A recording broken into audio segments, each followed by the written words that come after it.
Esse é o nosso, é um encontro histórico esse hoje, porque é a primeira vez que a gente vai fazer no vestibular uma programação específica para redação. A gente nunca fez isso, eu sempre acabo falando dos meus encontros de literatura e acho que a partir de agora vai ser uma atividade regular dos encontros para os vestibulandos.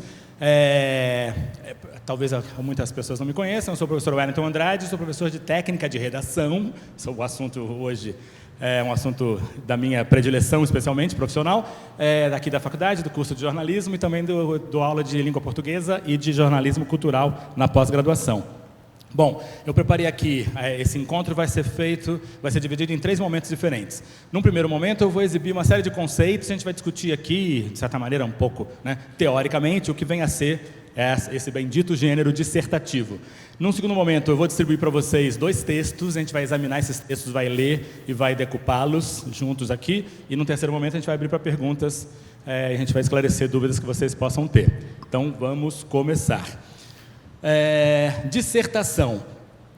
Fica lá na observação da prova, nas orientações, fica muito claro que o texto é um texto dissertativo em prosa.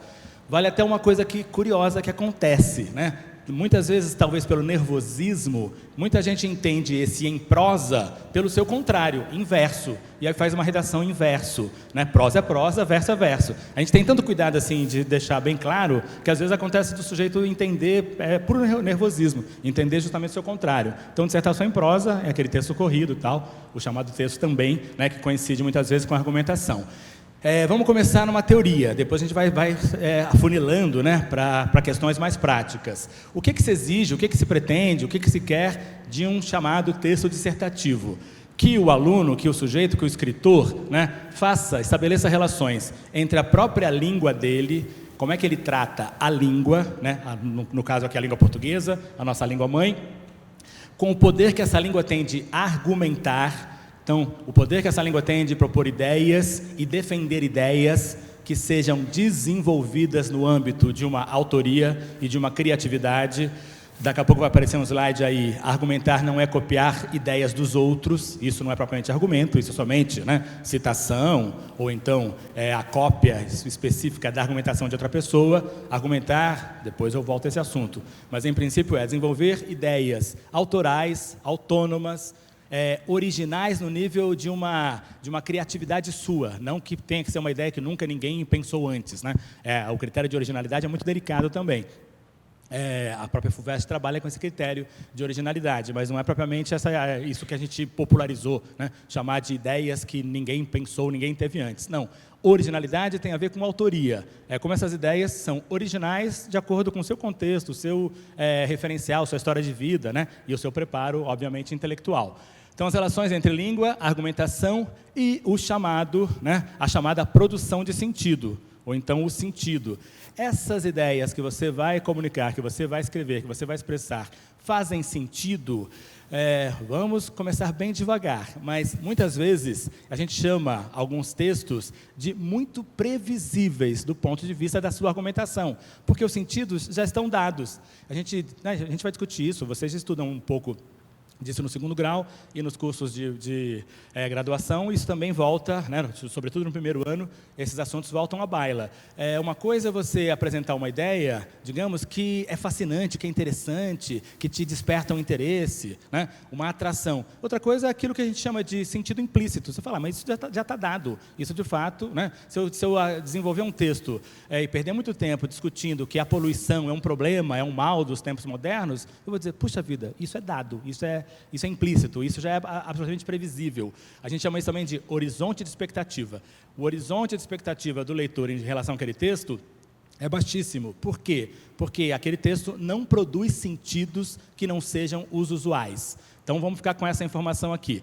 Língua, argumentação e produção de sentido. Os sentidos produzidos por uma argumentação, eles têm que ser, digamos que, novos, perturbadores, comoventes, interessantes, atraentes. Eles não podem ser previsíveis. Do contrário, não é um bom texto dissertativo.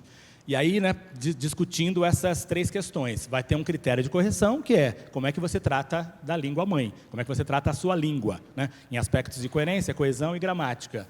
vai ter um critério da correção, que é como é que você conduz a argumentação, a chamada progressão discursiva.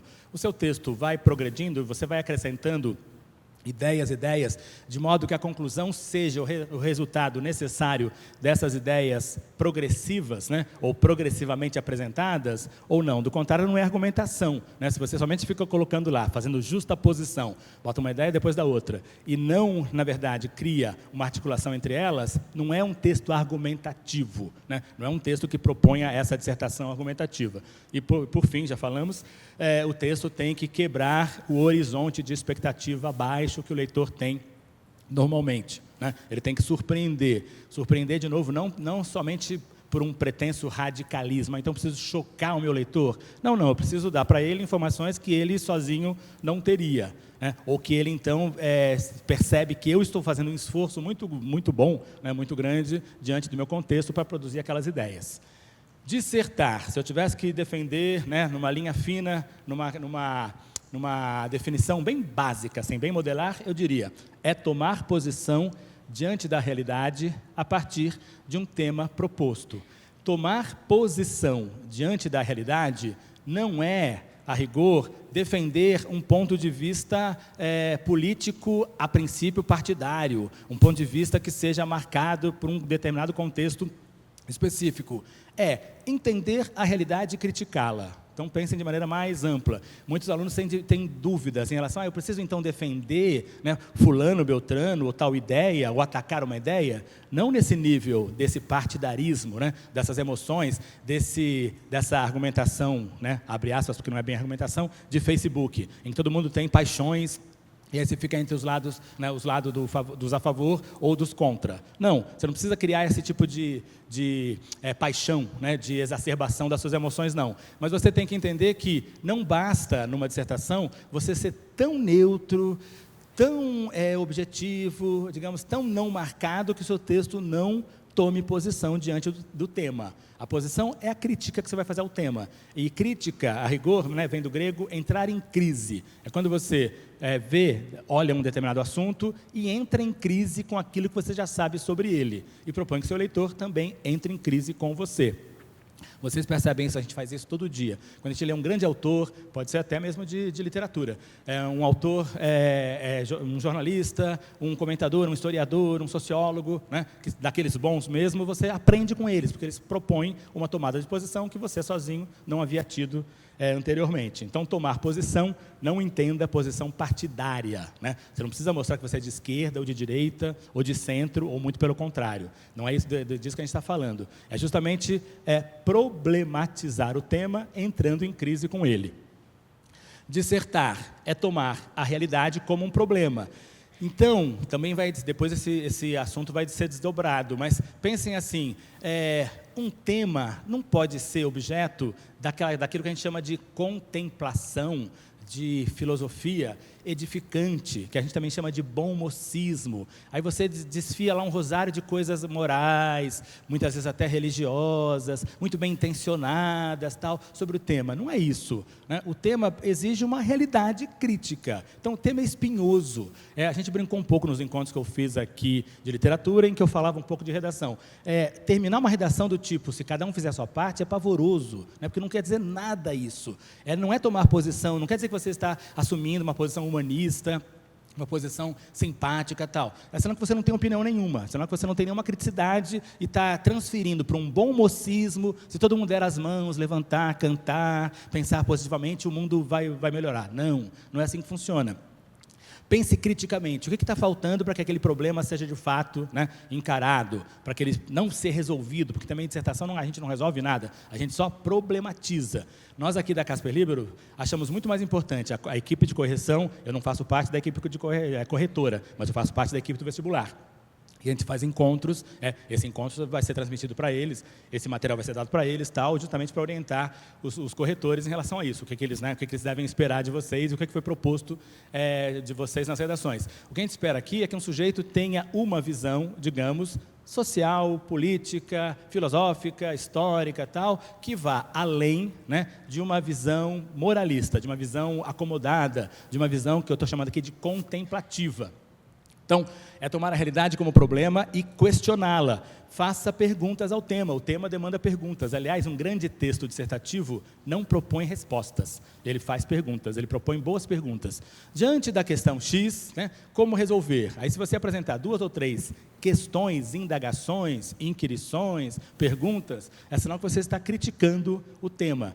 Não fique preocupado, a gente não cobra de vocês nenhuma solução, né? A resposta, então, o gabarito para isso porque normalmente o que vem são essas obviedades. A resposta cada um precisa assumir a sua posição. Isso não é resposta.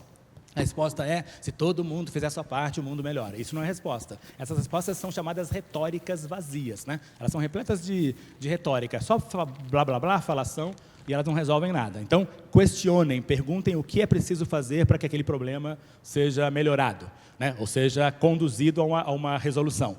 Desenvolvendo uma análise crítica que revela e ilumina o pensamento. Eu sei que, né, é muita informação para um encontro tão curto, mas uma coisa é a informação, outra coisa é o pensamento. Então, a informação não é argumento. Se eu tivesse que dar um tema para vocês aqui agora, né, de supetão, e fosse a bendita poluição ambiental em São Paulo, né, dizer que a cidade de São Paulo é uma cidade poluída, ou que os ônibus emitem não sei quantos de gás carbônico na atmosfera, de monóxido de carbono na atmosfera, isso não é propriamente um argumento, isso é uma informação, isso é um dado, né? É como você interpreta esse dado, como você pega esse dado, que é propriamente uma análise crítica. Então, dizer assim, olha, dada a quantidade de monóxido de carbono, a emissão de poluentes que são colocados na atmosfera, blá, blá, blá, e a partir dos dados que isso não vai se reverter, São Paulo é uma cidade industrial, o capitalismo, né, no Brasil, no mundo afora, é um capitalismo que prevê mesmo esse tipo de combustível, blá, blá. Diante dessas informações, né, é preciso pensar além delas. Do contrário, esse dado muito bruto, muito absoluto, não é um argumento, não é um pensamento, é uma informação.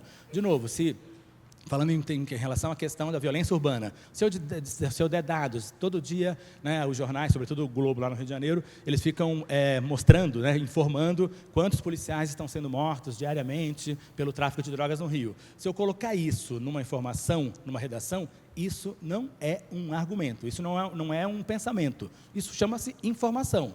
E aí, diante desse dado, o que você faz com ele?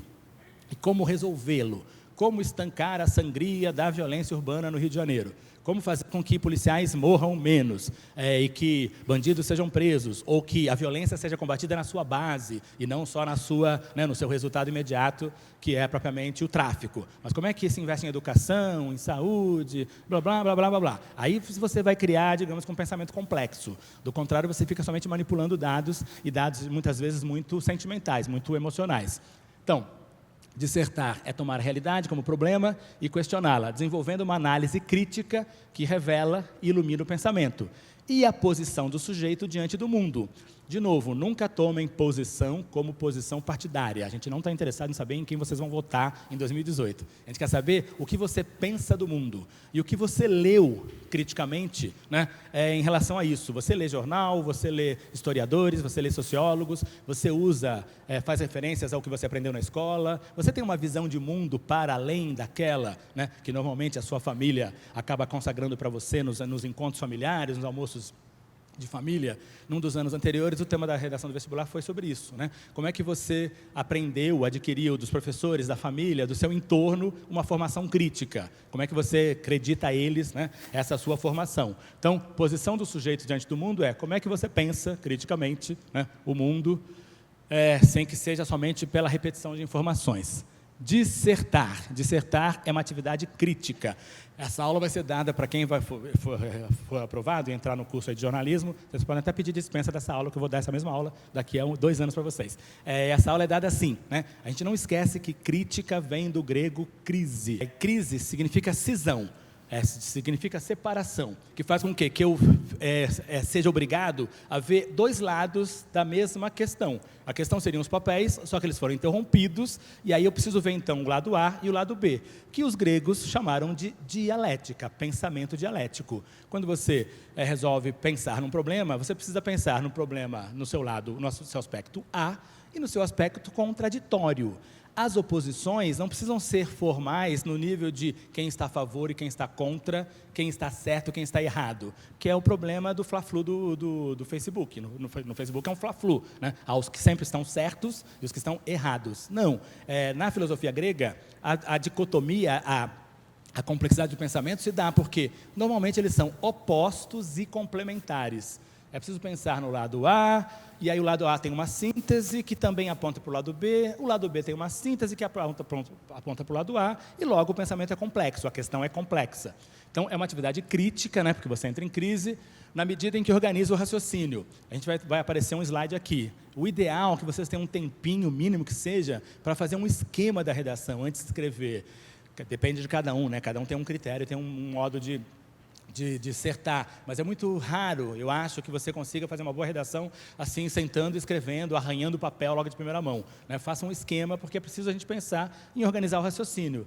Eu tenho, sei lá, 1h30, 2 horas, 50 minutos para escrever a redação. Eu acho que eu vou conseguir no primeiro parágrafo falar isso, no segundo isso, no terceiro aquilo. Faço lá um esqueminho, um raciocínio, né, que se desenvolve, do contrário você se surpreende com uma ideia que você quer colocar na hora e não dá tempo.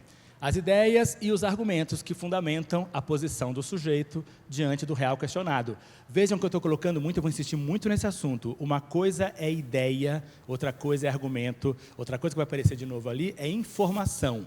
Então, ideia é quando uma informação ganha criticidade, ganha aquilo que a gente chama de artesanato do espírito. Eu, diante de posse de uma informação, eu tenho uma ideia, só que essa ideia tem que ser argumentada, ela tem que ser articulada. E aí, quando ela se articula, ela vira argumento. E aí, normalmente, né, contra bons argumentos, é difícil que eu consiga me opor. Um bom argumento, não que ele seja inatacável, mas ele precisa de um outro bom argumento para ser, né, digamos, discutido ou debatido. Com argumentos é difícil a gente discutir. Com ideias e informações, não. Você diz, essa informação é irrelevante, essa informação não me interessa, né? É preciso transformar a informação em argumento. Dissertar. O que dissertar não é. Não conte histórias na dissertação. Dissertar não é narrar. Então, não conte, certa vez, é muito comum, isso, eu já fiz parte da correção, da equipe de correção e tal, e acaba ficando uma coisa quase que folclórica, quando o sujeito esquece de dissertar e fica assim, certa vez eu estava no carro do meu pai, ele começou a contar uma história assim, assado e tal, e aí no final se faz uma relação muito rápida com o tema. Não façam isso, né? Vocês podem contar uma história muito breve, a título de exemplo, mas tomem cuidado, porque normalmente a nossa fascinação é muito grande pela narrativa, e aí você acaba achando que a narrativa está dando conta da argumentação. Argumentar é apresentar e dissertar, né? É apresentar ideias neutras, isoladas, elas não implicam tempo e espaço. Era uma vez, quando, né, naquela ocasião eu fiz tal coisa, isso não é. Dar exemplos pessoais é muito ruim, normalmente não é bom, né? Começa assim, vamos discutir a questão da poluição. Eu, por exemplo, eu não ando de carro. Você falou, não, você não está aí na discussão sobre a poluição. Não deem exemplos pessoais porque vocês estão narrando, ou então se auto-narrando. Nem descrever, não fiquem preocupados em descrever, né, pessoas, características, processos, fazeres, tal. Dissertar propõe uma outra coisa, que é justamente trabalhar com ideias, né, as ideias neutras ou em tese. Tampouco expor ideias alheias. Você pode, obviamente, partir, né, de um pressuposto de alguém. Você pode dizer, olha, segundo Benjamin Franklin afirma, segundo Aristóteles afirma. Aqui vai uma observação. Agora vem a chatice do professor de português. Evitem usar uma expressão que é muito comum que vocês usem. Até alunos da Casper também usam no primeiro ano. Depois eles abandonam, que é o como dizia fulano. Porque o fulano não dizia isso sempre, sabe? Como dizia Aristóteles, parece que ele andava na rua, na Grécia, ele dizia o tempo todo, olha, é assim que as coisas funcionam, né? Se você quer mostrar que você entendeu mesmo aquela citação, diga assim, conforme Aristóteles afirma na Poética, o homem é um ser racional. É diferente do que, como dizia Aristóteles, o homem é um ser racional. Parece que, né, ele passa a vida inteira dele dizendo isso. Vale a pena vocês dizerem de quem vocês pegaram a ideia e, de preferência, de onde vocês tiraram essa ideia em relação ao livro, ao jornal, ao veículo que publicou aquilo. Aí já fica mais sério, aí já fica mais, né, digamos que rigoroso. Evitem fazer sempre o como dizia, porque é uma coisa muito popular. Então, quando você vai expor uma ideia alheia, tudo bem, você pode fazer, mas toma cuidado de você se confundir, né, confundir as suas ideias com aquela ideia alheia. Então, não fique lá apresentando, porque o que você está fazendo? Descrevendo uma ideia alheia. E aí não é dissertação, é descrição. Se eu pegar aqui agora, né, a gente chama isso de paráfrase. Se eu pegar agora um texto e começar a explicar como é que Platão concebe a república, eu fico, segundo Platão, a república é assim, assado, tal, é a constituição de homens que se organizam em torno de um bem comum, blá, blá, blá, blá. Eu vou impressionar o meu leitor? Não.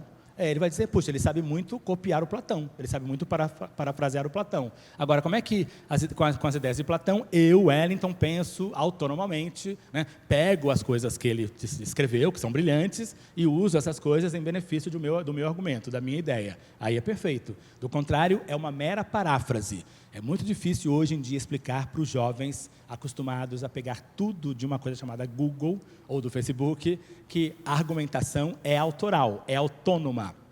Eu já ouvi até na Casper Libero assim, mas é a mesma coisa que eu penso, eu só copiei dele porque eu penso igual. Sim, mas ele pensou antes de você, ele tem um nome. Então, isso chama crédito, dá crédito para essa pessoa. Né? Não é porque você concorda com ele que você pensou igualmente a ele.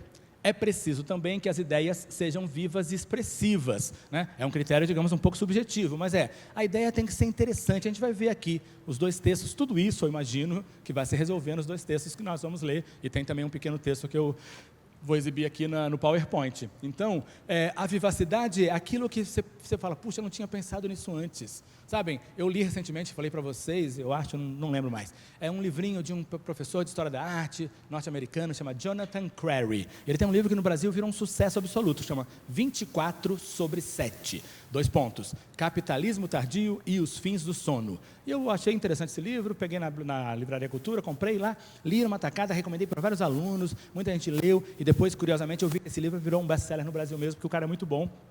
E agora eu acompanho ele tem um programa no canal Curta, que ele já falou meia hora sobre as ideias dele, e tem um outro livro chamado Suspensões da Percepção. Mas eu nunca havia pensado nisso, lá no livro chamado 24/7. Ele defende a ideia de que hoje em dia nós estamos plugados 24 horas por dia, durante 7 dias na semana. Que você está online o tempo todo, você pode não dormir para ficar trabalhando, respondendo e-mail, né? Você está em casa, você está respondendo e-mail, você está o tempo todo sendo seduzido pela chamada cultura digital. E ele defende a ideia lá, né? O subtítulo do livro é Capitalismo Tardio e os Fins do Sono. E o fins é uma brincadeira. Fim como o sono vai acabar ou como as finalidades. Fim pode ser tanto finalidade quanto término. E ele fala, olha, talvez a última área da vida humana, ainda digamos antiga, a vida humana antiga, que não está sendo colonizada pelo capitalismo é o sono. Quando você dorme mesmo. E aí você não, digamos, faz nada ativamente, enquanto você dorme. Aí ele diz assim, mas pesquisas americanas estão tentando criar um homem privado de sono. Então, os americanos estão estudando soldados que possam ficar vários dias sem dormirem, para poderem ser mais produtivos nas guerras das quais eles participam. E essas pesquisas estão sendo feitas com aves migratórias, que ficam muito tempo sem dormir. Para atravessarem os continentes, elas ficam muito tempo sem dormir, para poder chegar do outro lado do mundo.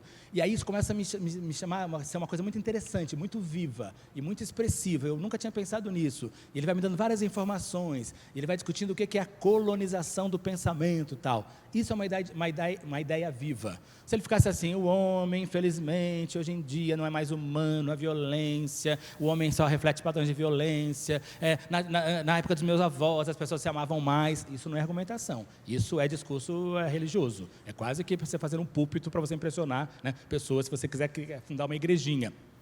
Pensem assim, é preciso que a ideia tenha uma coisa perturbadora, nova, que provoque você a discutir, até mesmo a negá-las, porque, de novo, também não pode ser crença, tem que ser ideia. Então, você pode dizer, olha, eu não concordo com esse argumento. Aí você opõe um argumento tão bom quanto aquele que você leu. Então, vivas expressivas, a fim de evitar a exposição de pontos de vista e de argumentos previsíveis e banais. A grande praga das redações contemporâneas, eu já corrigi vestibulares de outras instituições também, agora estou aqui há muito tempo, só corrijo daqui da Casper, não mais, mas já fiz parte da correção, é que os argumentos são muito previsíveis, é tudo muito banal. Aí você fala, com isso eu não faço nada. Então, assim, não tem propriamente argumento. É aquilo que a gente chama de pressuposto ou implícito. Isso já está dado. Se a questão for a questão árabe-palestina, a questão, israelense-palestina, você fala, puxa, é preciso que os homens se amem mais? Isso não é argumento. É preciso que esse conflito seja resolvido? Isso não é argumento, isso é muito previsível, né? Agora, tente fundamentar a sua posição em relação ao que Israel faz, talvez, de mais absoluto, totalitário, o que os palestinos fazem também de violento, totalitário, como resolver o conflito, que é um conflito de proporções mundiais, que é um conflito que já teve até mais em voga e hoje em dia está deslocado em relação a outros conflitos mundiais. Qual que é a base cultural, quais são os preconceitos que existem contra a cultura palestina, né? Por que para nós do Ocidente, qualquer palestino minimamente é confundido com terrorista, por que também há um preconceito, claro, contra o mundo judeu, né? que desagou no Holocausto, na Segunda Guerra Mundial, e como resolver isso do ponto de vista da delicadeza que exige, né? De novo, não com proposições muito bem pensantes, de bom mocismo, né? De uma defesa a priori pela paz mundial. É preciso que os povos entendam. Isso é absolutamente previsível. Ninguém vai propor um argumento que você, né, faça guerra para que o mundo melhore. É de uma previsibilidade muito grande, de uma banalidade muito acentuada. Dissertar. Em uma boa dissertação, também devem sobressair as marcas de autoria.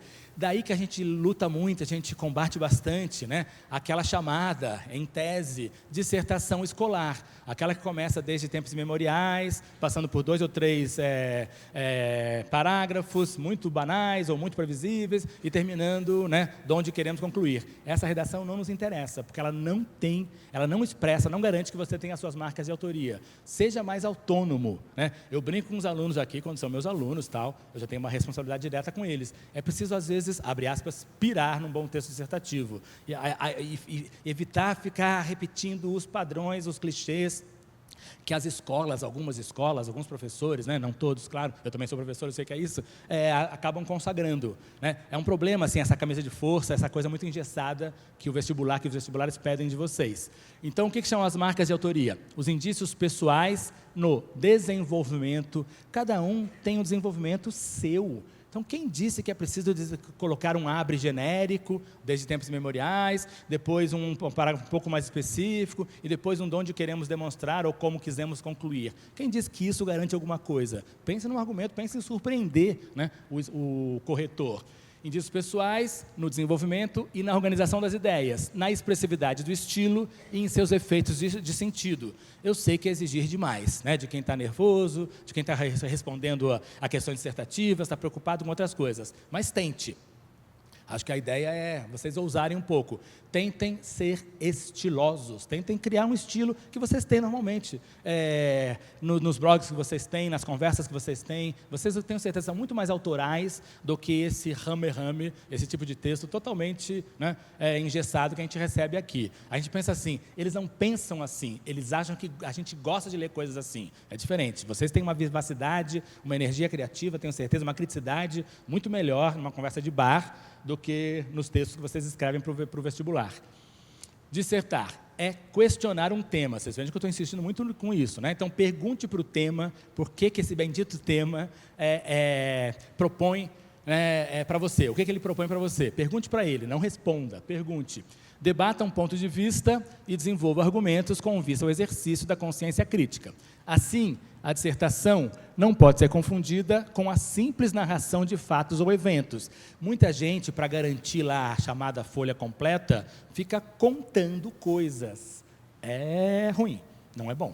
Então, assim, digamos que, eventualmente, a redação seja sobre a questão palestina. Não vai me contar assim, olha, no último 2 de novembro, Israel invadiu com as suas tropas a cidade, não sei o que lá, e o Hamas respondeu. Não me conte isso, porque isso não é dissertar, isso é narrar. Isso você está usando uma narrativa que nem é sua, pretensamente enchendo linguiça. Na verdade, assim, você pode citar isso, se você quiser, dizendo, né? No último evento, no último episódio bélico que houve entre Israel e o Estado palestino, sei lá, a autoridade palestina, aí vai direto ao assunto, você já toma como pressuposto aquilo que eu já sei, né? Não me fique gastando tempo, perdendo tempo, a gente chama isso, abre aspas, de encheção de linguiça. Não enche a linguiça porque a gente percebe claramente que você não está dissertando, você está somente narrando coisas que não são suas. Nem com a simples exposição de ideias e argumentos de outrem, já falamos sobre isso, dei o exemplo do Platão. Leu Platão, né? Aproveite as ideias dele em favor próprio, não fique me contando o que ele acha da vida. Diante de um tema proposto, as ideias não surgem isoladas, nem estanques, nem arbitrárias. É o que a gente chama de contexto sociocultural, né? Vocês vêm, vocês chegam aqui com 17, 18 anos, às vezes até com menos, 16 anos, vocês têm uma trajetória de vida. Vocês têm uma trajetória que é a escola, a família, os cursos de língua estrangeira, as viagens que vocês fizeram, as leituras, sei cada vez mais ralas, mais rasas, né, mais raras, uma brincadeira com a palavra R, mas vocês têm que talvez reforçar isso, né? Vai aparecer um dado aqui. Leitura é fundamental, não só as do vestibular. E aí vocês têm esse repertório, é um repertório mínimo. Vocês chegam aqui já, né, vocês já têm, pensem assim, a gente pensa o contrário. Eles são muito jovens, mas você já tem 16 anos, 17 anos, 18 anos de uma vivência intelectual, sociocultural. Use essa vivência na redação, no texto, né? Pense em termos de contexto. Então, não vai nascer a ideia do nada, ela vai nascer porque você é fruto da sua família, das suas leituras, da sua escola, né? E às vezes você até quer se impor contra elas, você quer negá-las, né? Essas influências do meio você não acha boas. Ótimo também, desde que você defenda com argumentação consistente, tudo bem. O pensamento precisa estar aberto às contradições e aos conflitos. Aqui eu não sei se a palavra melhor é dica, mas talvez seja dica mesmo.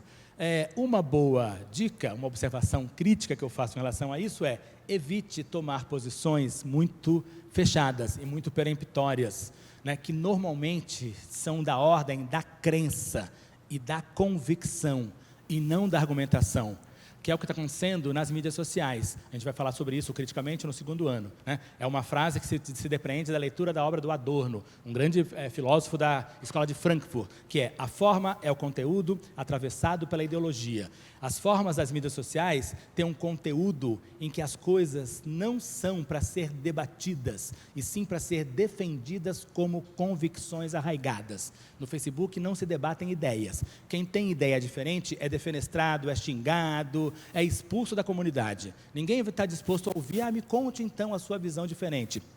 No Facebook é fla-flu, certo? Não tem outra, é muito raro. As mídias sociais, infelizmente, elas, né, produzem benefícios muito grandes e produzem também malefícios bem acentuados. Um deles é esse: não se pensa criticamente. Então a minha dica seria assim: um problema, ele é contraditório. Ele não se resolve numa tacada só, numa posição só. Isso quem faz é a convicção. Eu tenho uma convicção. Então, vamos pensar aqui uma coisa bem polêmica, bem difícil, bem aquecida. Deus existe ou não existe? É um problema bem polêmico, que eu não vou conseguir dar conta aqui, né? As igrejas não conseguem, a filosofia não consegue e tal.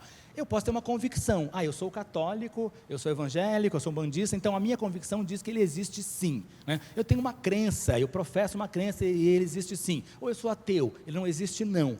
Isso é convicção, isso é crença, né? O problema do ponto de vista da filosofia, da literatura, da sociologia, é pensar nas contradições. Como esse problema pode existir e dar conta de várias questões, né? Em nome de Deus já se matou muita gente, muito inocente já morreu em nome de Deus, né? Mas em nome de Deus muita coisa boa foi feita também. Em nome de Deus uma certa subjetividade humana foi alcançada.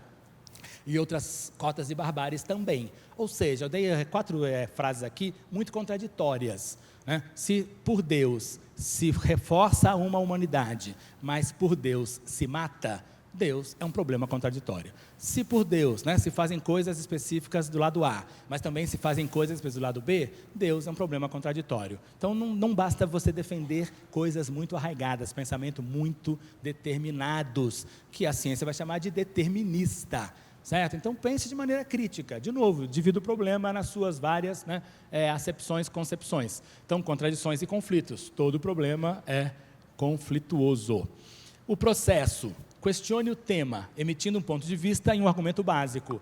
A ideia, se vocês tiverem tempo, eu sei que isso aqui é um pouco, né, um idealismo muito grande, mas pensem assim: se vocês tiverem tempo, pensem que pergunta o problema te faz, e pense no argumento básico. Como é que você sustenta esse argumento básico? Depois, pense no ponto de vista oposto em sua argumentação básica e tente contra-argumentar. É ótimo isso. Se coloque do ponto de vista do outro. Isso a filosofia chama de exercício de alteridade. Eu não concordo com a ideia, eu sou contra a pena de morte. Eu sou contra a pena de morte. Mas eu vou para um exercício pensar: e se eu fosse a favor? Ou quem é a favor?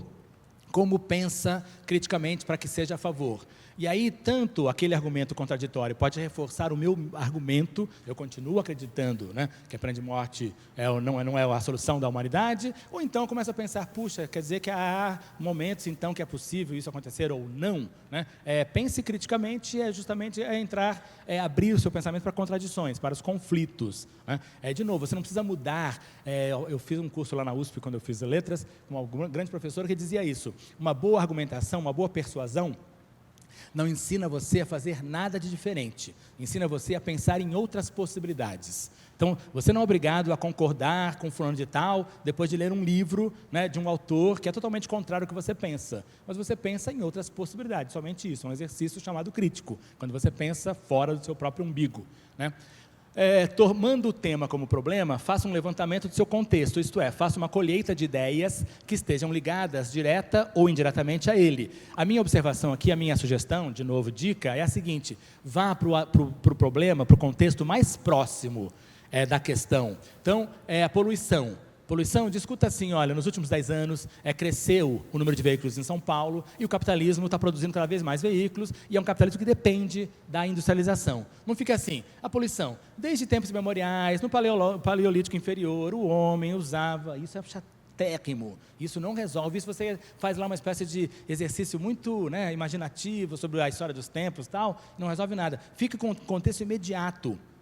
Os últimos tempos, os últimos meses, os últimos dias, aí sim, aí você tem uma visão crítica, senão, de novo, é embromação. Se você fica assim, desde que o homem existe, as primeiras camadas geológicas, depois o homem apareceu, isso não é contexto, isso é encheção de linguiça. Tomando um tema como problema, faça um levantamento, isto é, faça uma colheita de ideias que estejam ligadas direta ou indiretamente a ele, né? De preferência, faça uma coisa direta, pegue mesmo aquilo que mobiliza você a falar sobre aquele assunto. Eu vou mostrar para vocês aqui, os 2 textos que eu selecionei vão direto, vão de sola, né, ao assunto. Faça análise dessas ideias, de sua relação com o tema, com o ponto de vista e com o argumento básico.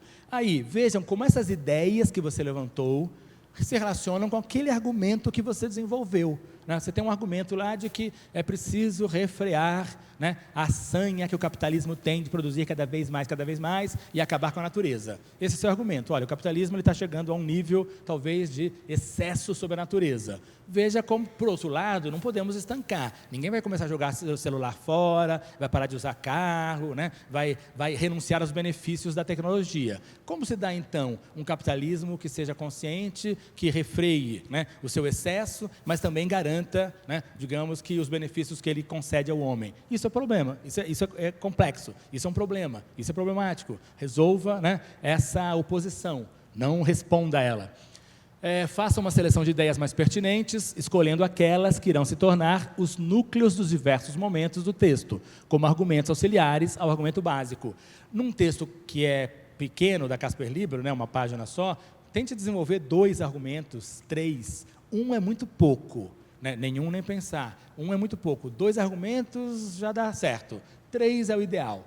E aí a gente chama isso de progressão discursiva. Tem um argumento A, normalmente corresponde ao primeiro parágrafo, tem o argumento B ao segundo e tem o C no terceiro. O quarto e o quinto são conclusão, são, né, o desenlace daqueles argumentos. De novo, não fique com um argumento só, que a gente vai falar, isso não tem progressão nenhuma, fica repetindo. A gente chama isso em língua de tautologia. Fica afirmando a mesma coisa o tempo todo, né? Isso não é propriamente argumentação.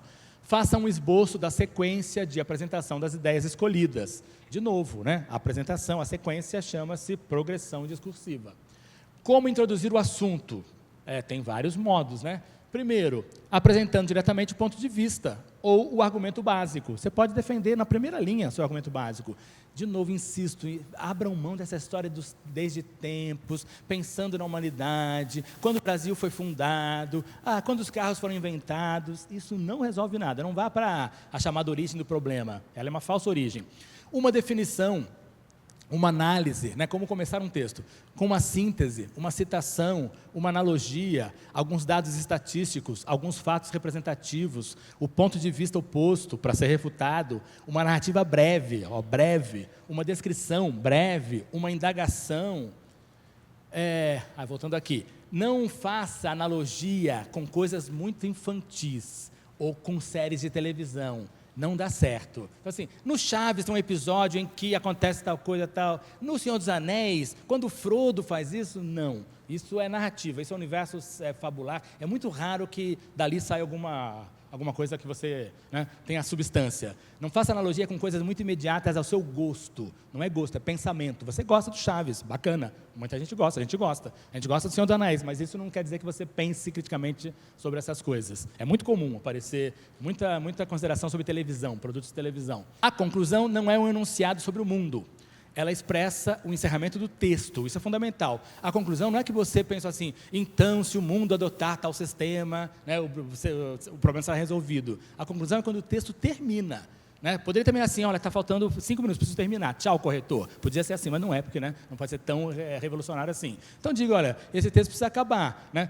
De onde concluímos, expondo essas ideias, que a questão é complexa, que a questão exige, né, mais preparo, assim, assado, assado.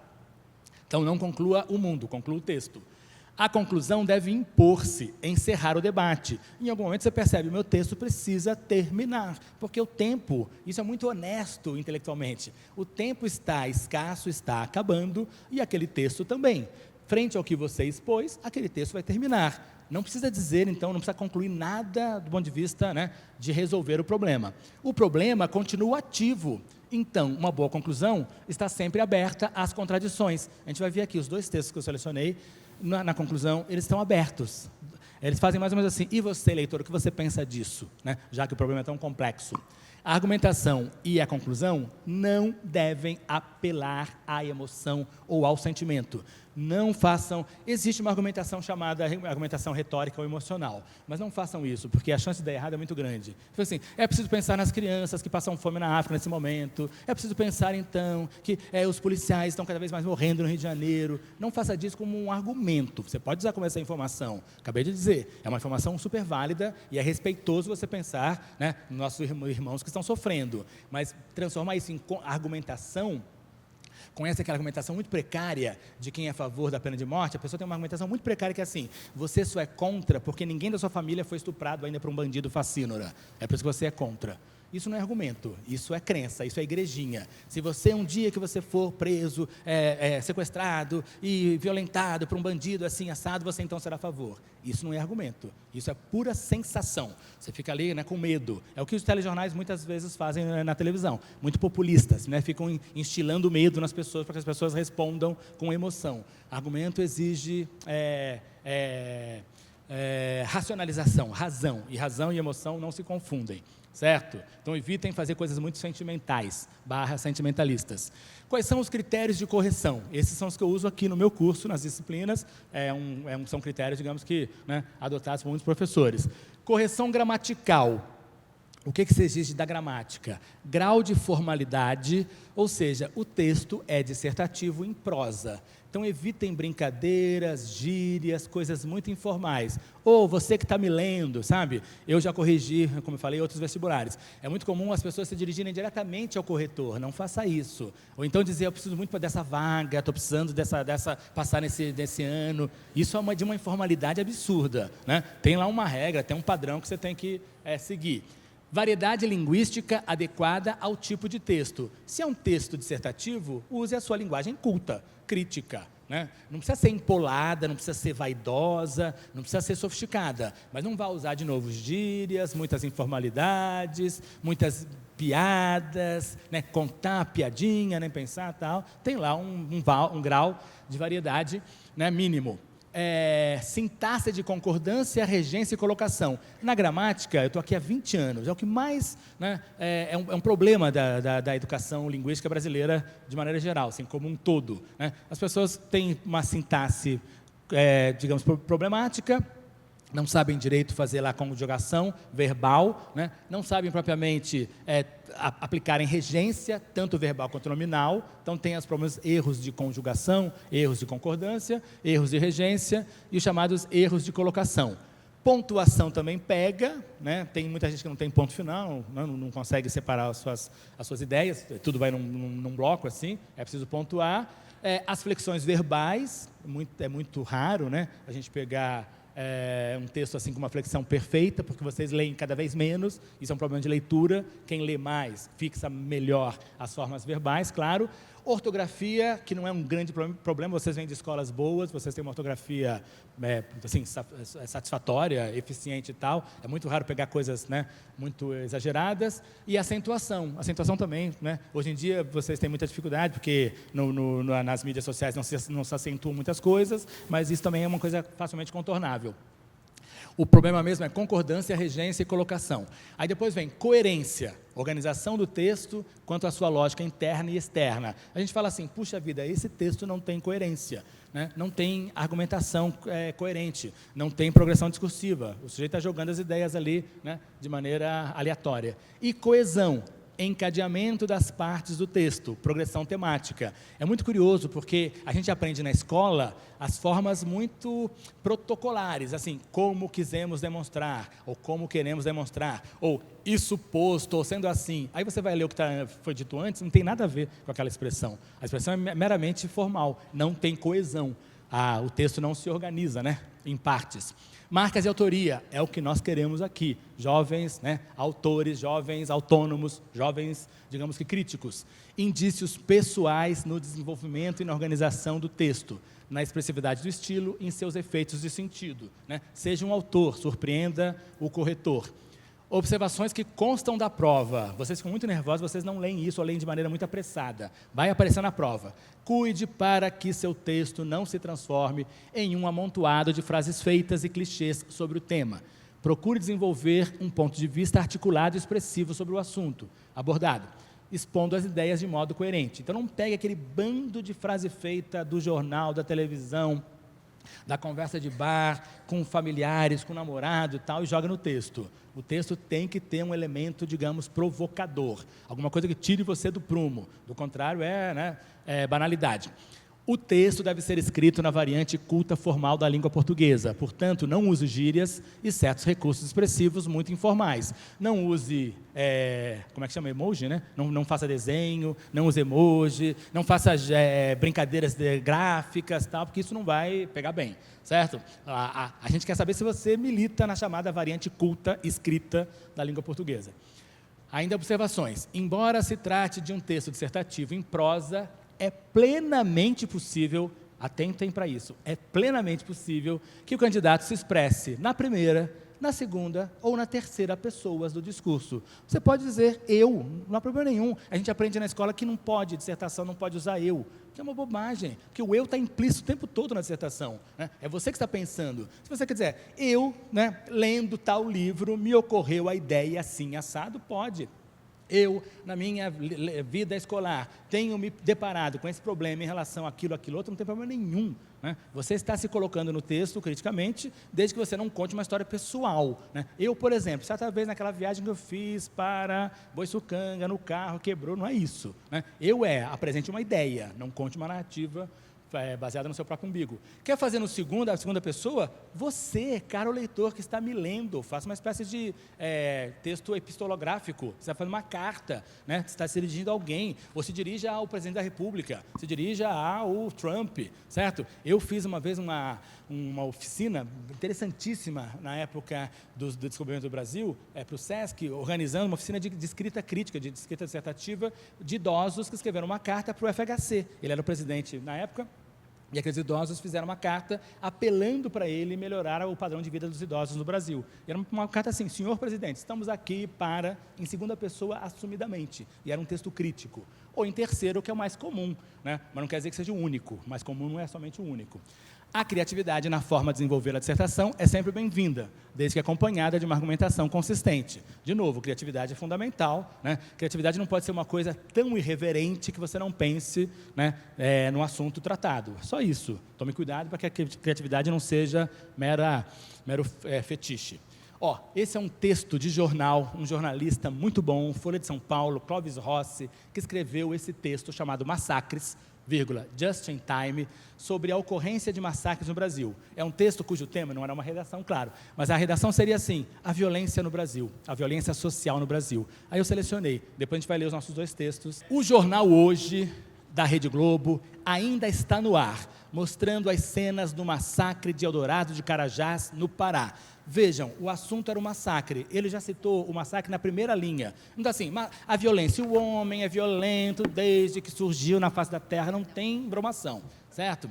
Liga um leitor de Campinas, Roberto Crispim, se é que o nome não me escapou. Agoniado, diz que quer ser expulso do Brasil. Vejam, ele dá um exemplo. Um leitor liga para ele e diz: puxa vida, Clóvis Rossi, né? Depois desse massacre, eu não acredito mais no Brasil. Vejam, coisas muito pontuais, muito quentes, muito, né, digamos que vivas. Não há mais quem consiga dar um lustro na minha autoestima, dispara o leitor agoniado. Tivesse um mínimo de espírito de Poliana, diria que há um lado positivo no desabafo, enquanto houver um brasileiro, ainda que seja apenas um, capaz de manter a indignação com a situação da pátria, nem tudo está perdido. Aqui, a chamada indignação, o chamado argumento racional, emocional, existe. Mas ele está feito de uma maneira, digamos que, nova, vibrante. Olha, o sujeito se indignou. Quando você lê uma notícia de fato de violência no Brasil, você fica irritado, você fala, puxa, né, onde vamos parar, meu Deus? E ele brinca, tem uma ironia em relação a isso. Mas não creio mais na capacidade de a indignação transformar-se em solução. Isso é um argumento. A gente não adianta se indignar. Muita indignação não resolve. Indignação tem que virar solução. Aí o texto, que é muito curto, né, conclui: a verdade nua e crua é que a única coisa just in time no Brasil, veja, ele pegou do inglês essa expressão, né, que significa na hora certa. Just in time é um sistema da produtividade, né, digamos que japonesa e norte-americana, em que não há retenção de elementos de objetos de consumo. Tudo que é consumido já é propriamente escoado para o mercado, não tem retenção de nada, né? A fábrica faz os carros são vendidos automaticamente, não tem retenção. Just in time é na hora, e é uma ironia, né, dizer que o massacre no Brasil é just in time. A verdade nua e crua é que a única coisa just in time no Brasil real, no Brasil longe das fachadas dos shopping centers, é a ocorrência de massacres. Esses sim, chegam just in time. Vejam que interessante. O Clóvis Rossi é jornalista, né, claro. Ele pega várias cidades em que ocorreram massacres e faz essa apresentação. É uma descrição, só que é uma descrição crítica. Carandiru, Corumbiara, Caruaru, Candelária, Vigário Geral, Chapuri de Chico Mendes, as chacinas de cada fim de semana na periferia de São Paulo. É uma atrás da outra, todas impunes. Vejam, ele pegou um dado de informação e colocou criticamente: olha, no Brasil, os massacres vão continuar ocorrendo. Esse texto é de 92, esse texto podia ser escrito ontem, anteontem, porque os massacres continuam, né? Esse texto não envelheceu, tragicamente, infelizmente não envelheceu. Todas impunes. Agora, Eldorado de Carajás. Que nome para se matar gente, meu Deus! Isso é pura criatividade. O lugar onde se mataram pessoas, se chama Eldorado. Eldorado é a terra do ouro, né? É a terra mítica. Ele diz assim, puxa, que nome, hein? Não tinha um nome um pouco menos irônico para se matar gente? Aqui tem criticidade. Aqui não precisa dizer, não precisa fazer nenhuma afirmação banal, né? Nenhuma coisa muito retórica vazia. Aqui é pura ironia. De novo, vai se discutir se os sem terra são ou não bandidos. Parece que, de novo, foi escrito ontem esse texto. Se a polícia militar é bem ou mal preparada. Se o governador do estado é frouxo ou não. Haverá mais algumas cruzes toscas à beira do caminho, né? Por onde as pessoas forem massacradas, vai ter alguém que vai botar uma cruz e vai dizer, né, aqui houve um massacre. Alguns escreveremos escritos indignados. Ele usa uma silepse muito bonita. Alguns, terceira pessoa, escreveremos, primeira do plural, né? Ele se inclui no grupo que vai fazer a mesma coisa. Eu também vou participar desse grupo. Alguns escreveremos escritos indignados. Outros farão discursos não menos indignados. Celebrar-se-ão missas em homenagem aos mortos. Ele está dizendo, olha como é que o Brasil resolve a questão dos massacres. Haverá outro, abre aspas, rigoroso inquérito, né? Não existe inquérito que não seja rigoroso, ele está ironizando, né? E logo, Eldorado de Carajás irá para os arquivos da memória nacional. Logo, esse massacre será esquecido, como já foi da semana passada, da semana retrasada, do mês passado, certo? Depois, just in time, ou seja, na hora, no calor da hora, virá outro massacre. E ainda assim, haverá quem não se acanhe em falar de modernidade. Isso, claro que eu estou pegando um texto de um profissional, de um jornalista famoso, importante e tal, mas isso é um texto de criticidade, isso é um texto vivo, expressivo, que não, isso é uma dissertação, isso ele disserta sobre um problema muito delicado, não propõe nenhuma solução, não propõe nenhum tipo de solução mágica, nenhuma retórica vazia, e está repleto de criticidade. Chegou para vocês aí o Sala, Copa e Cozinha, não chegou? Então vamos ler aqui, foi aquele texto que eu recomendei para quem esteve aqui no encontro, no penúltimo encontro, eu recomendei esse texto. Esse texto fala sobre a animosidade nas mídias sociais e o crescimento do preconceito no Brasil. O Brasil sempre foi entendido como um lugar, né, um idílico, também um Eldorado que não tinha preconceito. Sala, Copa e Cozinha. Uma jovem estudante de Direito, desalentada com a vitória da petista Dilma Rousseff, ganhou fama ao clamar no Twitter o afogamento de nordestinos em benefício de São Paulo. O ódio da moça brotou em meio a uma campanha difamatória que irrigou expedientes eleitoreiros. Se na TV o marketing cuidou de dar boa aparência aos candidatos, na internet a coisa foi feia. Levante a mão quem não recebeu um único spam desqualificando os votos da população assistida pelo Bolsa Família. Sobre tal corrente, a psicanalista Maria Rita Kell disse o que tinha de ser dito e foi punida por isso. Assim, estávamos na campanha. Veja, ele está dando uma informação aqui, duas informações importantes, né? Uma jovem estudante resolveu dizer que era preciso afogar nordestinos em São Paulo, tinha muito nordestino em São Paulo, por isso que a Dilma tinha sido eleita, é puro preconceito isso, né? Isso causou uma espécie de divisão, né, ideológica no país. A xenofobia da estudante paulista, no entanto, não é retrato das tensões do momento. É uma fotografia embolorada, guardada num fundo de armário, agora trazida à tona. Quem triscou fogo nos spams sabia que o ódio fermentava, bastava uma faísca. Se tiver estômago, pode ler uma coletânea de tweets odientos e odiosos no Diga Não à Xenofobia. A menina não está só. A maioria dessas mensagens parte de jovens de mais ou menos 25 anos, o que leva a supor que muitos deem vazão a preconceitos ruminados à hora do jantar em família, da festinha do sobrinho ou do churrasco da faculdade. Está aí boa parte da festejada geração da internet, que confunde vida real com a vida em rede, mas se sente imune às consequências de atos online. Mostram os dentes no Twitter, como se estivessem a salvo da luz do dia, como se não fosse dar nada. Mas deu, mano. Tem uma brincadeira aqui, vocês viram que é intencional ele tentar imitar a linguagem, ele está tentando imitar uma linguagem tipicamente do jovem, da internet, tal, né? Vejam de novo, ele está tocando num assunto crucial, que é a violência que está sendo cada vez mais transmitida nas mídias sociais, né? A gente perdeu um pouco a estribeira, perdeu um pouco a educação e resolveu atacar todo mundo na mídia social, né? Virou a capa da Veja semana passada, William Vac condenado, né? Não que ele não tenha cometido um ato, digamos, a ser reprovado, mas talvez não ser condenado previamente, né? Crucificado por isso. A moça que gostaria de afogar um nordestino em São Paulo acabou ela mesma por submergir. Vejam que ironia, isso é legal. A moça queria afogar os outros, ela submergiu. Quem afogou foi ela, né? Isso aqui é pensamento crítico, chamado ironia. Deletou seu perfil ante a repercussão do caso, que lhe rendeu a protocolação de uma notícia-crime pela OAB de Pernambuco, no Ministério Público Federal em São Paulo. Vejam, ele tem informações legais sobre o assunto. Ele descobriu lá, ele é jornalista também, claro, ele descobriu que a moça já foi processada, se protocolou um pedido de cassação, né, do diploma dela lá, pela OAB. O escritório de advocacia onde estagiava apressou-se em dizer que ela não despacha mais por lá. O caso foi parar até nas páginas do britânico Telegraph. Vários outros bacanas seguiram os passos da menina e desapareceram do Twitter, talvez arrependidos de do ato impensado, não tem esse não, do ato impensado, da ausência completa de reflexão, ou mais provável, da ameaça de punição legal.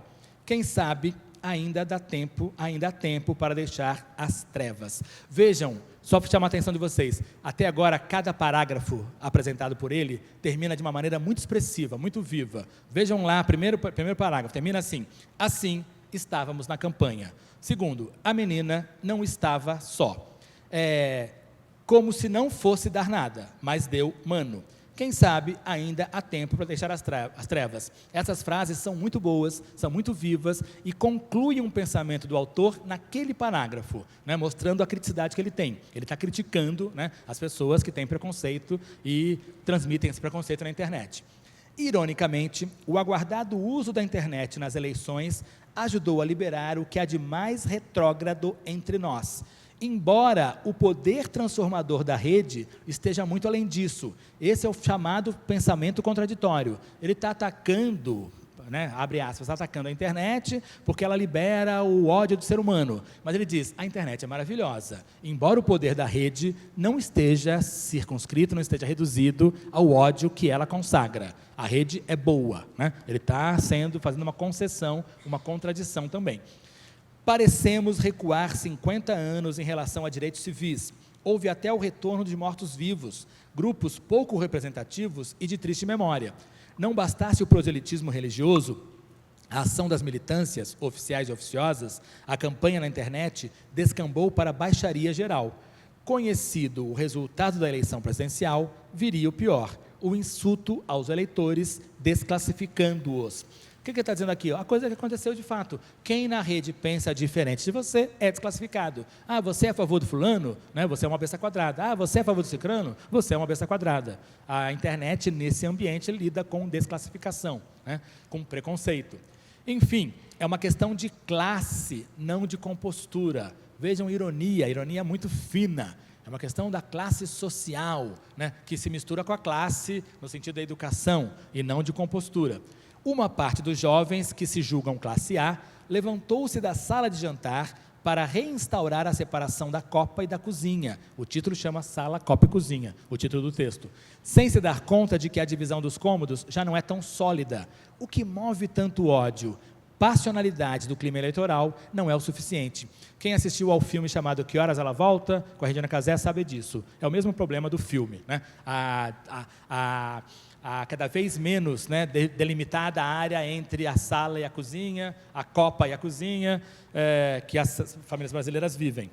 Nunca na história deste país, tá, essa foi só para provocar, é uma brincadeira da chamada frase, né, que o Lula usava demais quando presidente, se falou tanto em classes C, D e E.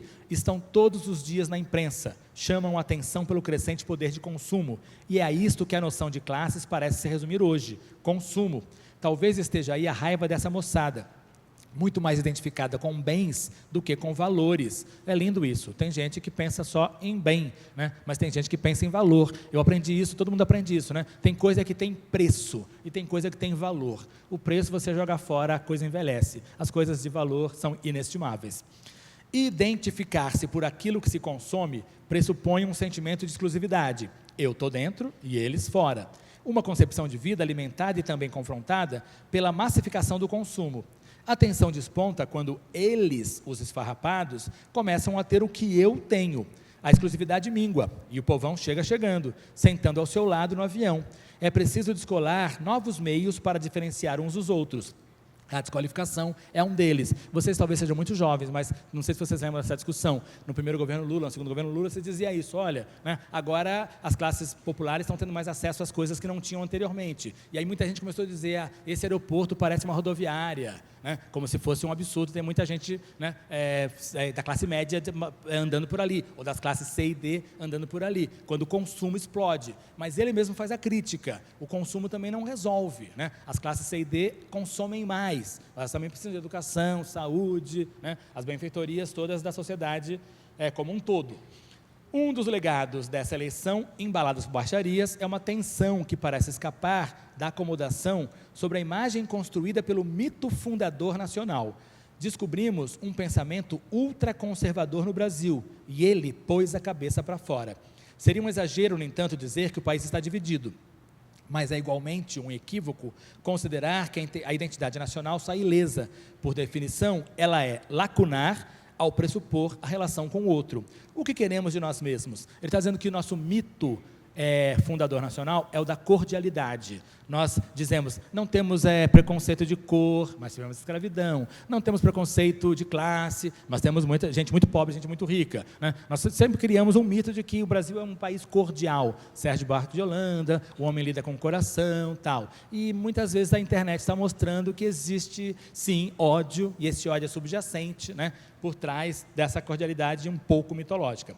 Mas, na cabeça dessa moçada raivosa, nada disso seria necessário, e a harmonia se restabeleceria desde que todos estivessem nos lugares certos. Ele usa muitas aspas, e as aspas são todas irônicas, para dizer, né, para criticar quem pensa dessa maneira. Assim, estão prontos para experimentar o que consideram desenvolvimento e mal esperam a ocasião para pôr à mesa de alguma congregação do Tea Party, né, o famoso movimento conservador americano, uma iguaria nacional. Aí veja uma provocação pura isso aqui. Uma saborosa broa de milho feita pelas mãos da preta dócil que serve a casa. Isso é bem violento, isso é bem chocante, isso é bem autoral. Isso aqui, digamos, é um soco no estômago de quem é preconceituoso, né? De quem defende uma coisa na internet, mas pratica coisas terríveis contra a sua empregada doméstica, contra os pobres, contra os negros, contra as mulheres, contra os gays e por aí vai, né? A gente tem um discurso, muitas vezes, meramente protocolar, muito hipócrita, e no dia a dia a gente faz coisas terríveis contra a população desassistida. Insisto com vocês, né? Não é modelo, isso aqui não é um modelo, mas é um texto de um profissional, claro, é do IG, esse texto é de um jornalista do IG. Eu dou esse texto na aula, em redação, porque eu acho esse texto primoroso do ponto de vista da condução da argumentação. Vejam, ele não defende a Dilma Rousseff, não defende o Lula, não defende o PT, nem o PSDB, nem o Dória, nem o Temer, ele não está partidarizando a discussão, ele está discutindo os efeitos que a ideologia, né, causa quando essa ideologia vai para a internet e ela pega o nosso pior, que é destilar ódio. Quando só sobra ódio contra o diferente, alguma coisa vai mal nesse país. E ele levanta isso criticamente. Em nenhum momento ele está defendendo o partido X, Y, Z, e dizendo assim, né, vote PT, vote PSDB, vote X ou Y, Z. Ele está pensando em ideias. As ideias são, né, pura racionalização. Outro texto, outro assunto, outro profissional. Pensar dói, Thomas Wood Jr., ele é colunista da Carta Capital. Em texto publicado no New York Times, Neil Gabler, da Universidade do Sul da Califórnia, argumenta que vivemos em uma sociedade na qual ter informações tornou-se mais importante do que pensar. Uma era pós-ideias. Acabei de falar isso para vocês. Uma coisa é ter acesso à informação, outra coisa é argumentar, são coisas diferentes. Informação você tem acessando o Google, né? O Google não pensa por você. Gabler é o autor, entre outras, de Vida, o filme, no qual afirma que durante décadas de bombardeio pelos meios de comunicação, a distinção entre ficção e realidade foi sendo abolida. Vale um dia vocês lerem esse livro, um livro que tem na biblioteca, a gente recomenda aqui que leia, é um livro brilhante, é um livro que a vida é vivida como se fosse um filme. Hoje a gente vive como nós fossemos atores, né, representando um papel o tempo todo, né? A gente está sempre posando para alguma foto, alguma imagem. O livro tem um significativo subtítulo, Como o entretenimento conquistou a realidade. No texto atual, Gabler troca o foco do entretenimento para a informação. Seu ponto de partida é uma constatação desconcertante. Vivemos em uma sociedade vazia de grandes ideias. Leia-se, conceitos e teorias influentes, capazes de mudar nossa maneira de ver o mundo. De fato, é paradoxal verificar que nossa era, com seus gigantescos aparatos de pesquisa e desenvolvimento, o acesso facilitado a informações, os recursos maciços investidos em inovação e centenas de publicações científicas, né, essa era não seja capaz de gerar ideias revolucionárias, como aquelas desenvolvidas em outros tempos por Einstein, Freud e Marx. Não somos menos inteligentes do que nossos ancestrais. A razão para a esqualidez de nossas ideias, segundo o autor, é que vivemos em um mundo no qual ideias que não podem ser rapidamente transformadas em negócios e lucros são relegadas às margens. Tal condição é acompanhada pelo declínio dos ideais iluministas, o primado da razão, da ciência e da lógica, e a ascensão da superstição, da fé e da ortodoxia. Nossos avanços tecnológicos são notáveis, porém estamos retrocedendo, trocando modos avançados de pensamento por modos primitivos. Vejam, ele está tornando tudo complexo, ele aponta as coisas positivas da tecnologia e aponta, né, as coisas negativas. Gabler critica o afastamento das universidades do mundo real, operando como grandes burocracias e valorizando o trabalho hiperespecializado em detrimento da ousadia. A grande crítica que nós professores fazemos, de maneira geral, de norte a sul do país, é: as faculdades estão virando cabides de emprego, lugares de emprego. Cabide não, preparadores de emprego, né? Vocês vêm para cá e já fazem estágio no segundo ano, terceiro ano, vocês ficam muito bem empregados. Nada contra isso, é bacana. Só que a universidade é um lugar para você pensar, né? Não para você se empregar rapidamente, ou melhor, se subempregar sob o nome de estágio. estagiário. Fala, mas eu já faço estágio na Globo. Sim, mas você é estagiário só, né? E aí você tem um mundo crítico a desenvolver na faculdade. A faculdade pede que você tenha uma visão, digamos, ampla das coisas. Senão ela prepara você, ela vira uma agência de emprego. Ela prepara você somente para assumir aquela vaga na Globo, na Folha, no Estado, né?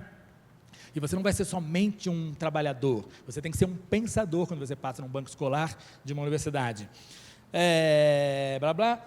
Critica também o culto da mídia por pseudo-especialistas, que defendem ideias pretensamente impactantes, porém inócuas. No entanto, o autor aponta que a principal causa da debilidade das nossas ideias é o excesso de informações. Esse é o argumento básico. Vivemos num mundo excessivo de informações. Antes, nós coletávamos informações para construir conhecimento. Procurávamos compreender o mundo. Hoje, graças à internet, temos acesso facilitado a qualquer informação, de qualquer fonte, em qualquer parte do planeta. Colocamos a informação acima do conhecimento. Temos acesso a tantas informações que não temos tempo para processá-las. Assim, somos induzidos a fazer delas um uso meramente instrumental. Nós as usamos para nos manter à tona, para preencher nossas reuniões profissionais e nossas relações pessoais. Estamos substituindo as antigas conversas com o seu encadeamento de ideias e sua construção de sentidos por simples trocas de informações. Saber ou possuir informação tornou-se mais importante do que conhecer, mais importante porque tem mais valor, porque nos mantém à tona, conectados em nossas infinitas redes de pseudo-relações. Façam agora, se vocês quiserem, mas não agora porque vocês vão se desconcentrar, ou daqui a pouco. Entrem lá nos sites, nos links mais lidos de cada portal de notícias. O UOL, por exemplo. Os 5 mais lidos são os mais inócuos, os mais absurdos, os mais desinteressantes. Não está assim, né? Tensão entre Coreia do Norte e Estados Unidos se acirra. Não está no primeiro mais lido do UOL. Está assim, Graciane Barbosa diz que adora comer feijão com farinha. É mais ou menos isso, certo? É isso que as pessoas se interessam, por essa informação. Com isso, você não faz nada de produtivo. Você pode ter entretenimento, claro, não sou contra a Graciane Barbosa, nem contra feijão com farinha. Mas assim, essas coisas não levam ao pensamento crítico. E a gente consome como mera informação, né? Mero entulho discursivo. As novas gerações estão adotando maciçamente as mídias sociais, fazendo delas sua forma primária de comunicação. Para Gabler, tais mídias fomentam hábitos mentais que são opostos àqueles necessários para gerar ideias. Elas substituem raciocínios lógicos e argumentos por fragmentos de comunicação e opiniões descompromissadas. O grande problema para quem é professor é a fragmentação do mundo do argumento. Hoje vocês não pensam em blocos, vocês pensam por fragmento. É terrível isso. O mesmo fenômeno atinge as gerações mais velhas, nós também. Vejam, ele não está aqui, né, atacando vocês e dizendo que a geração dele é boa. Nas empresas, muitos executivos passam parte considerável de seu tempo captando fragmentos de notícias sobre mercados, concorrentes e clientes. Seu comportamento é o mesmo no mundo virtual e no mundo real. Eles navegam pela internet, como navegam por reuniões de negócios. Vivem e colhem informações, vivem a colher informações e distribuí-las sem vontade ou tempo para analisá-las. Tornam-se máquinas de captação e reprodução. À noite em casa, repetem o comportamento nas mídias sociais, seguem a vida dos amigos e dos amigos dos amigos, comunicam-se por uma orgia de imagens e frases curtas, signos cheios de significado e vazios de sentido, né? A indignação mais boba seria assim: caríssimos, a vida não se resume ao Twitter, certo? A vida não se resume ao Facebook, a vida não é uma postagem. O futuro aponta para a disponibilidade cada vez maior de informações. A consequência para a sociedade, segundo Gabler, é a desvalorização das ideias, dos pensadores e da ciência. A considerar a velocidade com que livros e outros textos estão sendo digitalizados e disponibilizados na internet, estamos no limiar de ter todas as informações existentes no mundo ao nosso dispor. O problema é que, quando chegarmos lá, não haverá mais ninguém para pensar a respeito delas. Ele é bem exagerado, né? Ele é bem, digamos que, crítico. Pode-se acusar o ensaísta de nostalgia infundada ou ludismo, porém, ele não está só. Felizmente, há sempre um grupo de livres pensadores a se colocar contra o conformismo massacrante das modas tecnológicas e comportamentais, nesta e em outras eras. Então, ele mesmo depois diz, olha, né, é uma coisa muito exagerada, ele está se reportando ao Gabler, que é o autor também, esse Neil Gabler é o autor de uma biografia do Walt Disney, muito interessante também. Ele faz uma biografia crítica e ele está dizendo, alto lá, sempre tem alguém que lute, né, que resista a esse padrão, a esse pensamento. Temos 15 minutos para perguntas, observações, debates, críticas. Se quiser citar um argumento que já aconteceu, eu poderia falar, por exemplo, como dito posteriormente, linhas 3, 4, para ter um encadeamento mais rápido entre as ideias postas. Como dito acima, como dito anteriormente, ou assim, como acabei de desenvolver, isso você pode dizer tranquilamente, mas assim, como dito acima, como dito anteriormente, é a melhor maneira. Boa tarde, professor. Boa tarde. Primeiro, dizer que é muito legal a aula para a gente desconstruir várias coisas que são ditas na escola, né? Essa redação quadradinha que a gente aprende na escola, principalmente por conta do Enem, das propostas de intervenção e tudo mais. Mas eu fico pensando em algumas coisas. Por exemplo, quando a gente pensa numa dissertação de mestrado, numa dissertação de uma forma geral, a gente não pode ter características de linguagem que esses textos que o senhor apresentou trazem, como linguagem metafórica, ironia, interlocução. Então, eu fico pensando assim, se a ideia é argumentar e levantar esse texto mais crítico por meio de autores como Clovis Rossi, Eliane Brum, Antônio Prata, cronistas ou articulistas que têm essa capacidade de inovar, de deixar os textos mais vivos, né? Por que não pedir um artigo de opinião? Porque esse texto que a gente leu do Sala, Copa e Cozinha, ele parece mais um artigo de opinião por essa característica. A primeira pessoa marcante, uma linguagem mais solta, interlocução, perguntas retóricas, verbos no imperativo.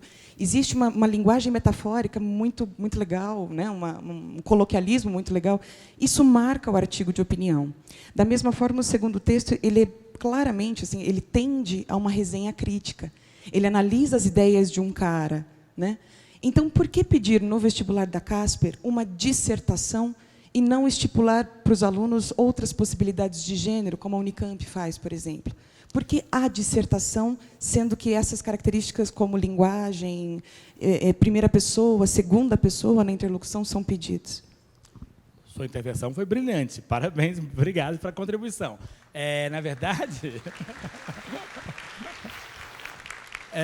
a gente, às vezes, pede a carta, pede, sim, outros modelos. Nosso medo é que a gente fuja demais daquilo que é convencionado chamar de artigo de opinião no vestibular, que a gente chama de dissertação, mas que tem uma liberdade muito grande. Uma dissertação, né, ele pode enveredar por um caminho, digamos, de um artigo opinativo, do jornalismo opinativo, ou até de uma resenha crítica, como você apontou. A gente acha que a gente apresentando a dissertação com essa liberdade formal, a pessoa pode até, inclusive, né, desconstruir esse modelo e ir para outro, que é muito bem-vindo. O nosso medo é somente assim, de adotar, né, como padrão, o artigo de opinião, e muita gente não sabe do que se trata, não estudou isso formalmente na escola, ou entender que isso é a crônica, que aí é diferente mesmo do artigo de opinião, tal. Então, esse exercício aqui é esse, talvez a gente até possa melhorar a nossa comunicação o ano que vem em relação a isso. Mas a dissertação pode ser qualquer coisa argumentativa crítica, até um artigo de opinião. Tem dissertação lá, né, no Clovis Rossi, tem dissertação no Thomas Wood Jr., os cronistas. Tem argumentação e se disserta, porque aí eu vou pegar o exemplo do Humberto Eco, no Como se faz uma tese. Ele diz assim, dissertar, a rigor, é você apresentar ideias do ponto de vista do seu contexto pessoal. As ideias não precisam ser geniais, muito criativas, mas você as personaliza. Isso é uma opinião, isso a gente chama de opinião crítica. A gente jamais vai desclassificar uma redação porque ela tem uma forma que não é uma forma argumentativa ou crítica, ou a gente chama isso de dissertativa, que não concorda com a proposta, jamais.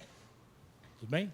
Mas é muito bom você ter falado, porque talvez o ano passado fez uma carta, o ano retrasado fez uma pensata, não tinha nem forma, era assim, pense, discuta, tá, a gente vai tentando usar no tema, e pode ser que o tema migre cada vez menos para a dissertação, e fique um artigo opinativo. Aí eu concordo com você, obrigado.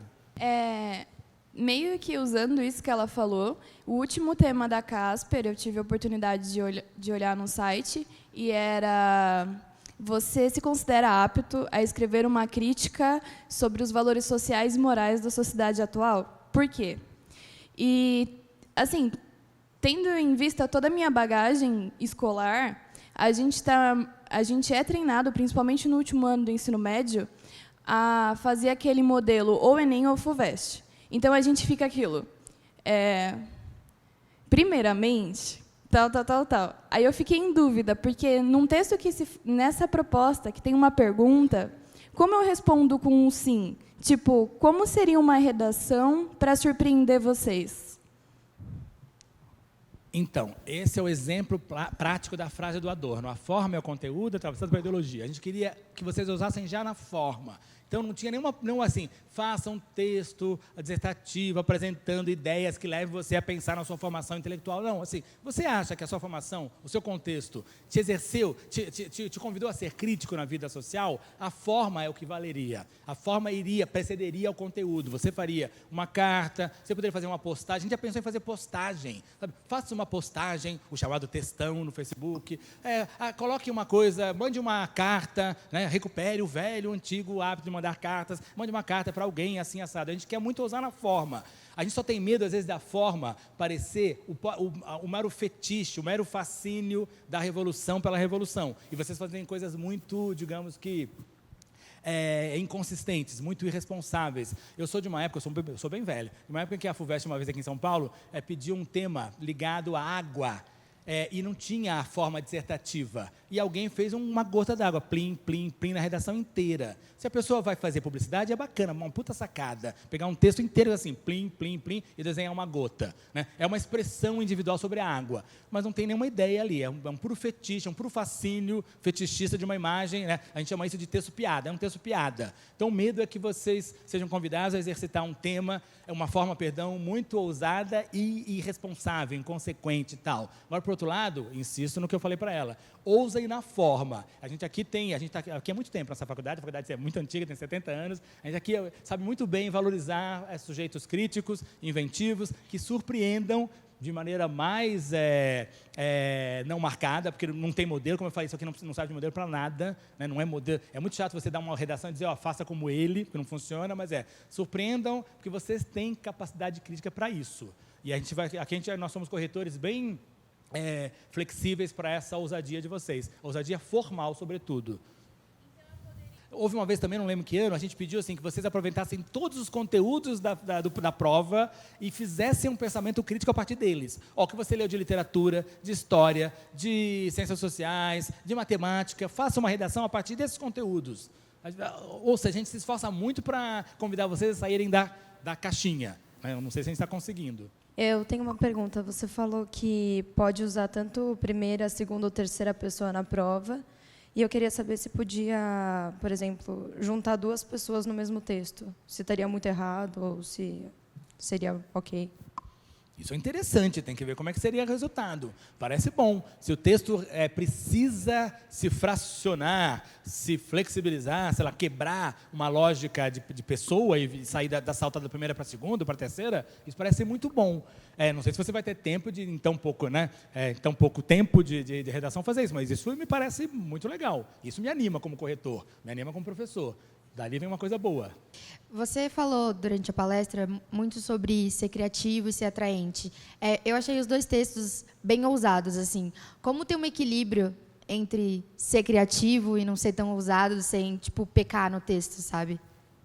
Então, o pecado, a palavra é pesada, o pecado talvez seja o da inconsistência das ideias. Quando você fica, a gente chama isso de fetiche, né? Quando você fica só no fetiche da forma, a forma é muito ousada, mas não tem ideias boas. A gente pensa assim, eu sou professor aqui há 20 anos, uma ideia criativa quase que exige uma forma criativa. Ela precisa ser tão criativa no aspecto conteudístico e também formal. Do contrário, ela é previsível, né? Pensem assim, os professores corrigem cerca de 100 redações por dia. Então, é muito chato ler o mesmo texto, são 100 vezes o mesmo texto, que começa assim, desde tempos imemoriais, passando pela Revolução Farroupilha, até chegar na Revolução na Balaiada, é sempre assim, né? E aí, hoje em dia, o problema da água, então, no Brasil, blá, blá, blá, é muito previsível, é muito chato. O horizonte de expectativa, de novo essa expressão, é baixíssimo. Você fala, lá vem aquele texto que não quer dizer nada. Então, ouse na forma. Tome cuidado, como eu falei, para que as ideias também sejam transmitidas. Mas quando uma ideia é boa, ela pede... Né? A ironia aqui do nosso amigo do Michel Blanco é uma ironia muito boa. Ela pede mordacidade, gíria, informalidade, ela pede isso. Do contrário, ficaria um texto chatola. Imagine ele dizendo isso. Né? Quando o homem surgiu, a comunicação era feita, não tem sentido. Né? Já vai de sola no assunto. Eu estou meio que... A gente resolveu fazer isso aqui, né, esse encontro formal, porque eu estou garantindo para vocês que eu faço parte da equipe de correção. E a equipe não comete injustiça. Ninguém vai ser, como chama isso, né, desqualificado. Ninguém vai ser desclassificado porque ousou na forma. A redação é desclassificada quando ela tem muitos erros de gramática, mas aqueles assim, né, tati bitati, aquele sujeito tem muita dificuldade de letramento, aí sim ela é desclassificada. Quando foge do assunto, esse é uma questão de honra para a gente, o texto fala sobre água e você fala sobre a poluição. E aí não tem nada a ver com a água, você vê com o texto pronto, normalmente, né? Aí quando foge do assunto. Ou então, quando não tem nenhuma ideia, é só senso comum. Acontece isso, tem muita redação que é só senso comum, mas isso é o radicalismo, digamos. Do contrário, vocês vão ser valorizados, vai ter um ranking muito bom de redações criativas. Já que você falou disso, era justamente essa a minha pergunta. Eu queria saber, você falou dos critérios de correção, eu queria saber a prioridade que vocês dão, por exemplo, nos recursos de usar o conectivo para fazer a progressão. Como ela citou do Enem, no Enem eles levam muito em conta isso, de você conectar seu texto pelo uso dos conectivos mesmo. Mas, como você mostrou nos textos, a progressão dele se dá de uma forma bem sutil, ela vai fluindo mesmo. Então, eu queria saber qual a prioridade que vocês dão para o jeito que eu vou conduzir meu texto, levando em conta os meus argumentos e a forma como eu vou abordar o tema, e não só os conectivos, essa parte mais formal. É ótimo você falar isso, porque tem como nos vestibulares tradicionais, tem um sistema que o computador converte em nota, tal, a gente não dá nota direta, mas a gente tem lá os nossos critérios. O critério primeiro é marca de autoria. Então, primeiro, assim, esse texto tem autoria. Tanto que os corretores são muito tolerantes, até com redações que têm os chamados erros de português, mas eles são bons em termos de autoria. A pessoa, sabe, acentuou a palavra de maneira errada. Ela esqueceu a flexão de gênero. Mas tudo bem, a ideia é boa, a ideia é bacana. Então, marca de autoria é a primeira coisa. Depois, coerência. Aí sim, né? A marca de autoria é uma coisa, digamos, da criatividade. Agora, a coerência é, você tem recursos estilísticos para manter, linguísticos, para manter a sua ideia em desenvolvimento. E aí, como é que o texto ele é coerente? Ele tem encadeamento, ele tem progressão discursiva? Isso é fundamental. Terceiro é coesão. Em quarto só é que vem gramática. De novo, né, pensando, a gramática é o que a gente menos importa, porque primeiro que vocês têm uma boa formação gramatical do colégio, vocês vêm com um português padrão, eficiente, bom, competente. E aí não é isso que vai tirar ponto de vocês. O que é fundamental hoje em dia é ter ideias coerentes, ou seja, que se sustentem dentro delas mesmas ideias coesas, que sejam conectadas, os chamados conectivos, né, por relações mesmo, digamos, lógicas. Evitar de você ficar jogando uma série de coisas aleatórias e usando os conectivos, né, sem pé nem cabeça. Então, marca de autoria, insisto muito nisso. Para quem é publicitário, é o caminho ideal, né, porque é o momento da criatividade. Para quem quer fazer publicidade, é o momento da criatividade, da autoria, da inventividade. Marca de autoria, coerência e coesão. Quando eu for usar referências cultas para construir minha argumentação, eu preciso necessariamente explicar elas? Tipo, eu posso usar elas como pressuposto? Não, é bom você explicar, porque às vezes acontece a gente achar que é uma mera vaidade sua, ou sabe, aquela citação, digamos, que não tem muito embasamento. Se você citar o nome de um livro, eu acho que eu me confundi aqui, porque eu preparei um slide, especialmente em casa, eu lembro disso, em que aparecia assim, citar livros que você leu é muito bem-vindo. Eu coloquei isso, sumiu. Citar livros, de preferência os livros, não só os do vestibular, porque é muito comum você dizer assim, segundo Machado de Assis e Memórias Póstumas, cai no vestibular. Segundo Gil Vicente, cai no vestibular. Cite também livros que você lê, né, e não cai no vestibular. Agora, de preferência, cite a fonte e o contexto daquela ideia, porque, do contrário, parece que você está chutando, assim. É bom garantir para o seu corretor que você sabe que aquela ideia citada é contextualizada, sabe? Segundo Freud em A Interpretação dos Sonhos, blá, blá, blá, blá, blá, blá. Segundo Platão na República, porque assim, como dizia Platão, né? Aí parece que é a frase de Facebook. As melhores frases de Platão no Facebook. Eu queria saber, é que ela tinha perguntado se na redação do ano passado, por exemplo, a gente podia colocar, então por isso eu me considero apta, ela falou para colocar no final. Eu queria saber se pode colocar no começo, tipo, sim, pois, tananana. E eu também tenho uma dúvida sobre se a gente pode ser tão despojado quanto esses textos. Por exemplo, usar palavras como moçada, molecada, sendo irônico. Se a gente podia ser irônico e também se a gente podia colocar frases de impacto. Tipo, você falou tanto da poluição. A gente podia falar assim, até quando esse problema, não sei o quê, problematizando e colocando questões de efeito, assim. 3 coisas, então. Primeira, você não precisa responder. Você pode dizer até assim, sim, eu me acho apto, não me acho apto, ou então, caro leitor, leia a minha resposta em processo. A resposta vai vir do próprio texto seu, e não de uma tomada de posição, sim ou não. Então, você não é obrigado a responder. Quando as questões são muito fechadas, você não se sinta nunca obrigado a responder, porque a resposta é o seu texto, certo?